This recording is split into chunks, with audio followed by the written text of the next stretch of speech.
Hello, everybody. Welcome back to the channel. So, we're going to continue talking about shadow work and what it can do for you. And I always hear over and over and over again from people trying to learn how to do shadow work on themselves is it's too hard. I don't know how to do this. I'm not good at shadow work because I'm too nice. And it's just, no. Think back to a moment in your life where you were sitting there with your friends, maybe, in the middle of a food court, or even just in passing, driving in the car, and a driver cuts you off. Or a group of people walk by laughing, ha, stereotypical, ha, kind of thing. And you turned around and made a snarky comment about, basic, or that guy's an asshole because he cuts people off, and things like that. You're using shadow work. The purpose of shadow work is to bring to light all the crappy things that we don't like about ourselves. So we can go ahead and incorporate them, learn about them, and learn to accept them. And if you're willing to cast judgment on other people, that's a version of shadow work. It's just more outward. Your conscious side is noticing the shadow in somebody else. So, the biggest thing that you have to learn is how to turn that shadow towards yourself. How your conscious mind can realize maybe you're an asshole too. Or maybe you're just a little bit basic too. Or things like that.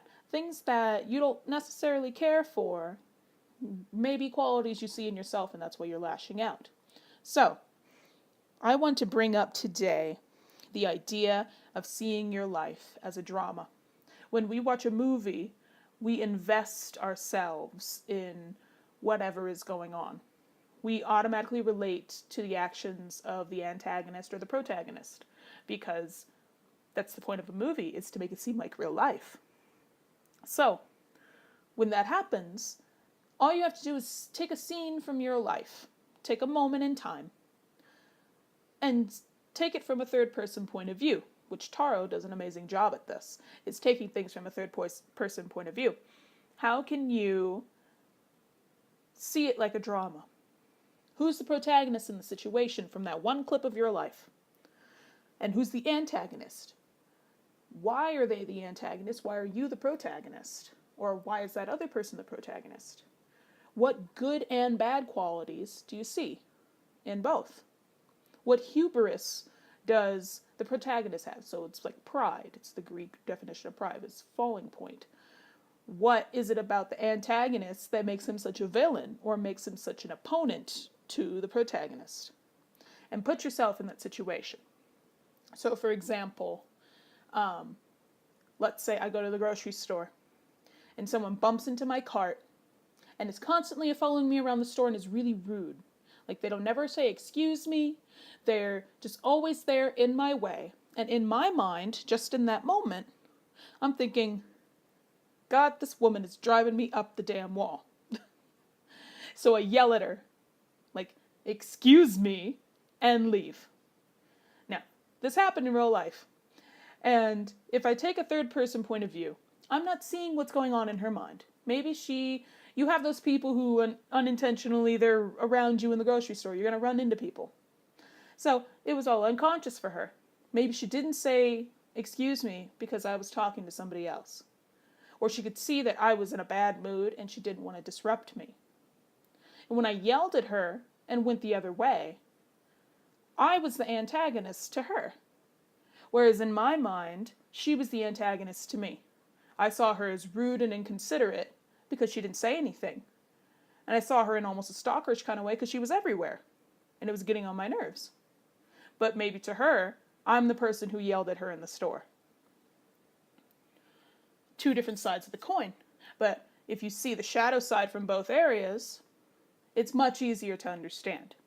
So I challenge you to take a moment of your life and to figure out who is the protagonist, who is the antagonist. Flip it. See it from the antagonist's perspective on why he's the protagonist and the other person isn't. See it from the protagonist's perspective and see why is that other person getting on his nerves? What is he doing to drive the drama? What conflict is there? Why does it keep happening? And what is the fatal flaw in both people? So I know this is a little bit of a mix of play analysis and tarot, but tarot cards draw inspiration from plays. The original Rider-Waite deck drew inspiration from a lot of Shakespeare. So, for example, the Nine of Swords was Romeo and Juliet. Juliet, when she puts herself to sleep in a coma, in order to make herself seem dead so she doesn't have to get married.